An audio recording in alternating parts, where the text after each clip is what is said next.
Go ahead, run, scream, fight back. None of it matters. In Terrifier 3, every desperate move just leads you to a more twisted death. Just ask the poor soul who ended up shredded in Art's tree chipper, limbs flying like confetti. The real question isn't whether you'll die, is how far Art will push the limits of horror before he finally takes you down.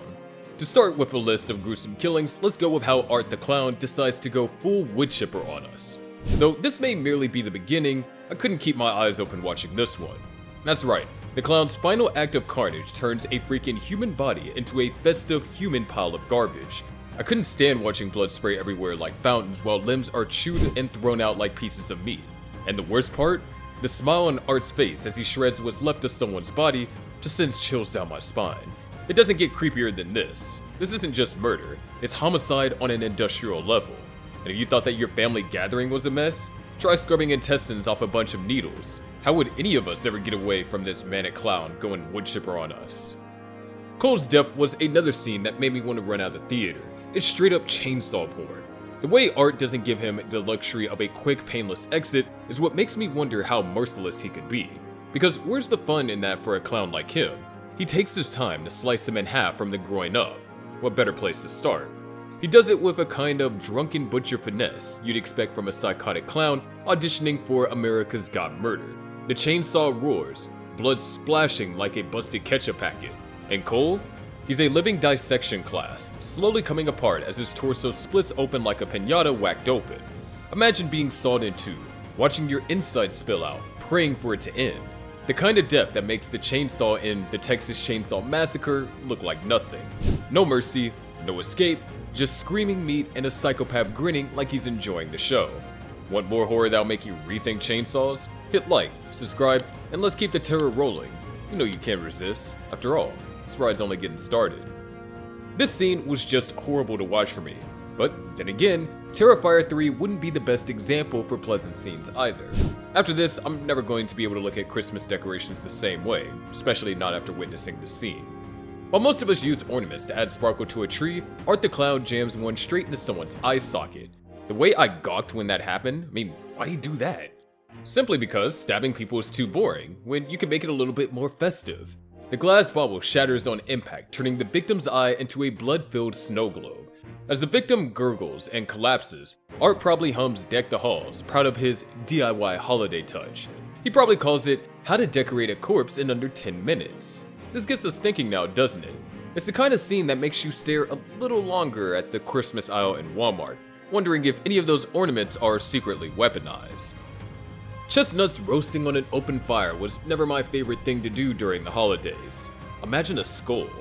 Imagine you're minding your own business, going about your day, and then all of a sudden a clown shoves you face first into a roaring fireplace and turns you into a human creme brulee.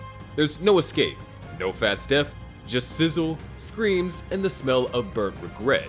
While Art works on his holiday dark holiday roast, they go from alive to smoked brisket in under a minute. The skin bubbles, the eyes pop, and we're left with a charred face that would make even Satan shudder.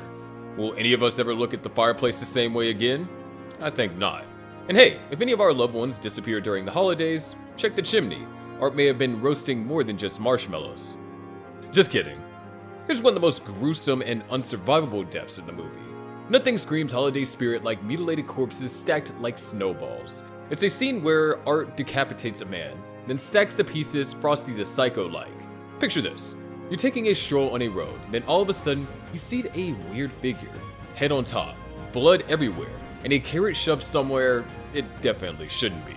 Accessories included. Scarf, coal eyes made of God knows what, and a twisted smile carved into the face.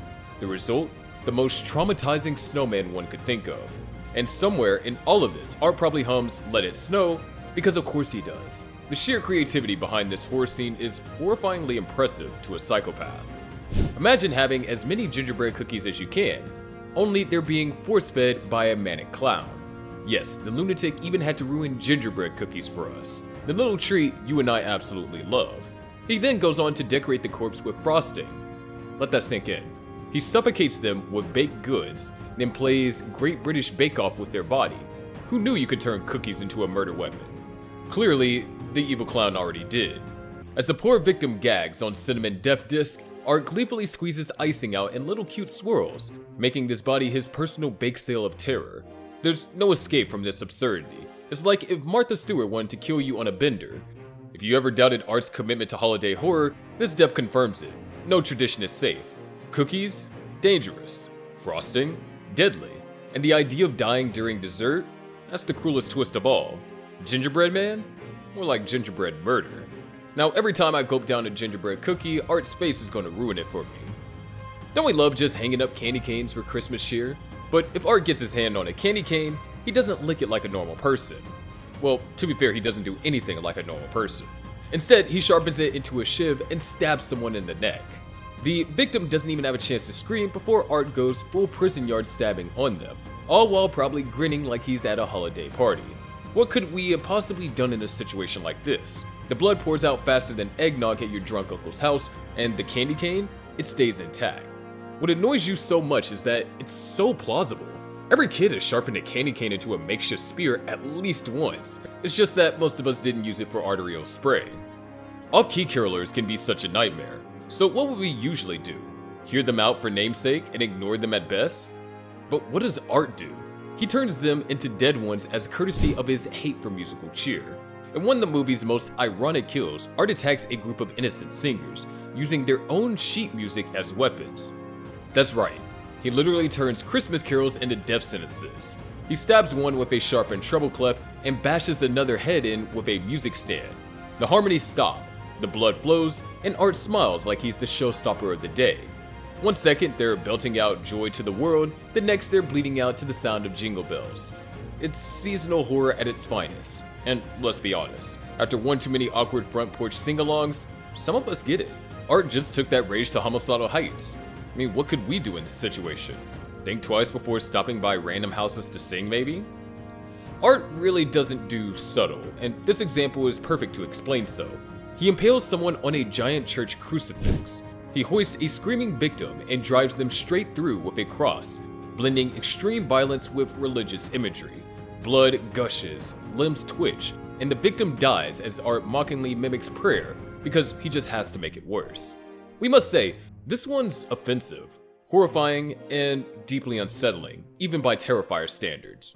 The sheer sacrilegious absurdity takes this from horror to full-on satanic theater. Art isn't just killing people, he's attacking symbols too. Faith, hope, salvation, all burned in one violent theatrical gesture.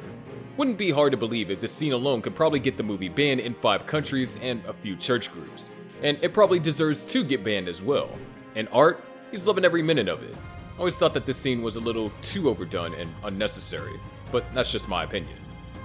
This isn't a death, but it just disturbed me so much that it belongs on this list. Victoria, who barely survived Terrifier 2, is back, only this time, she's with Art. And that was just a shock, isn't it? That's right, she went from blood-soaked victim to full-on partner in carnage. Her sanity had just disappeared, and now she's gleefully mutilating others like it's therapy. Watching her join forces with Art is like watching your sweet neighbor become a cult leader overnight. The psychological horror here isn't in what she does, it's in why. She's broken, traumatized, and now loving the violence? That twist is disturbing on every level because it reminds us that evil doesn't always kill you. Sometimes it converts you. When victims become villains, you know the horror has officially gone nuclear. So, what's the worst way you think that you could die in Terrifier 3? Drop your thoughts in the comments. Like and share if you're still breathing after that nightmare, and of course, subscribe for more spine-chilling content.